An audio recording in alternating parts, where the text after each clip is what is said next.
Day 41 of the government shutdown, but the light at the end of the tunnel is getting brighter.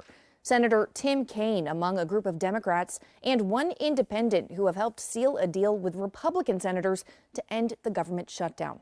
They say they secured a promise to vote on the Affordable Care Act subsidies, the main issue holding things up.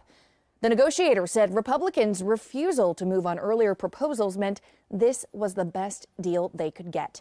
Now, joining us this evening to discuss this in depth is 10 News political analyst Dr. Ed Lynch from Hollins University. Thank you so much for being here. Thank you. Happy to be here. Let's first hear from Senator Tim Kaine. All right.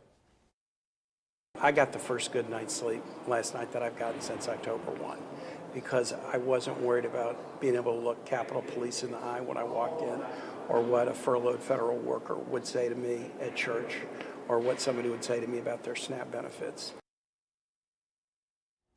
Senator Kaine was one of 8 Democrats to vote alongside Republicans.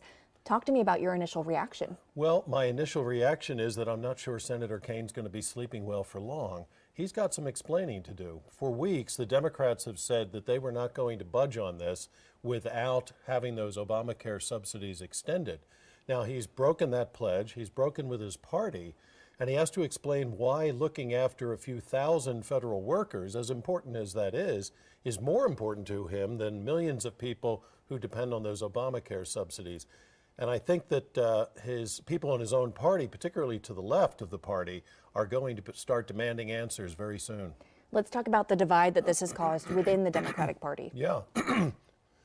Excuse me. The divide is a very, very sharp one. And again, if you look at some of the commentary in some of the more left-leaning cable stations and opinion journals and things like that, it's extremely bitter towards those 8 Democrats who jumped ship on this and voted with the Republicans, because the one concession that they are claiming and they're putting a lot of stock in is a vote on the Obamacare subsidies. I don't think many people on Capitol Hill expect that to pass. They'll get a vote, but with the House in the Republican hands and the Senate in Republican hands, to say nothing of the presidency, it's very unlikely that it's going to pass and actually become law. So you think their only bargaining power per se was that leverage tying it into the federal funding package? Yes, and the SNAP benefits, furloughed federal workers, the things that Senator Kaine was talking about, those are real issues. At the same time, the timing of this is very, very strange, because Democrats just won these huge victories here in Virginia, in New Jersey, in New York, a couple of propositions. They were talking about a revamped, revitalized, re-energized Democratic Party, which I would have thought would give them more staying power in this standoff with the Republicans. It seems to have had exactly the opposite effect, which is surprising. Let's talk about the implications of reopening the government. You know, SNAP benefits would be funded once again. Right. Furloughed workers would be able to go back to work. Ideally, they'd get back pay.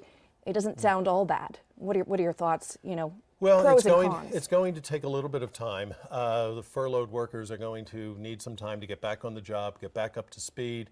It may be another few days after the final votes are taken before all the FAA workers and the air traffic controllers are back. So it may take a little bit longer to get air traffic control back to the way it was previously. And it's important to keep in mind, this deal only goes to the end of January. It could be less than 2 months from now that we are doing this all over again, and maybe the stakes will be even higher then. We'll see. All right. Well, Dr. Lynch, thank you so much for your time. We appreciate your insight. All right. Thank you. Rachel?